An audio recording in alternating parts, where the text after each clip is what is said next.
ஒரு 15 நாள் குழந்தைய ஃபீவர்னு அவங்க பாட்டி அம்மாலாம் கூப்பிட்டு இருந்தாங்க. எக்ஸாமின் பண்ணதுல குழந்தைக்கும் 101 ஃபீவர். யூஸ்வலா சின்ன குழந்தைங்களுக்கு ஃபீவர் வராது.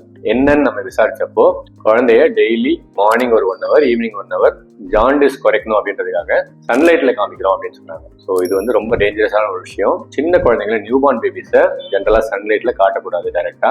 2 காரணங்களுக்காக. ஒன்று வந்து அவங்களோட ஸ்கின் வந்து ரொம்ப தின்னா இருக்கும், இம்மெச்சூரா இருக்கும். அது வந்து டைரக்டா சன்லைட்ல எக்ஸ்போஸ் ஆகும்போது டேன் ஆகிறது ஒரு ப்ராப்ளம் இல்லை, டீஹைட்ரேஷன் ஆகலாம், at the same time sunburn கூட ஆகலாம். இந்த குழந்தைய வந்து சன்ல காமிச்சதுனால தான் டீஹைட்ரேஷன் ஆகி அதனால ஃபீவர் வந்திருக்கு. 2வது முக்கியமான காரணம், சம்டைம்ஸ் குழந்தைங்க கண்ணை திறந்து டைரக்டா சன்லைட்டை பார்த்துட்டாங்க அப்படின்னா அவங்களுடைய விழித்திரை ரெட்டினா வந்து பாதிக்கப்படலாம். ஸோ இந்த 2 காரணங்களுக்காக கண்டிப்பா சின்ன குழந்தைங்களை நியூபார்ன் பேபிஸை சன்லைட்ல காட்டவே கூடாது.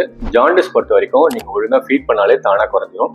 எல்லா குழந்தைங்களுக்கும் நார்மலாவே ஜாண்டிஸ் வரும். ஸோ அதனால அதை பத்தி வரி பண்ண வேண்டாம். நியூபார்ன் பேபிஸை சன்லைட்ல காமிக்கிறது கண்டிப்பா அவாய்ட் பண்ணுறது நல்லது.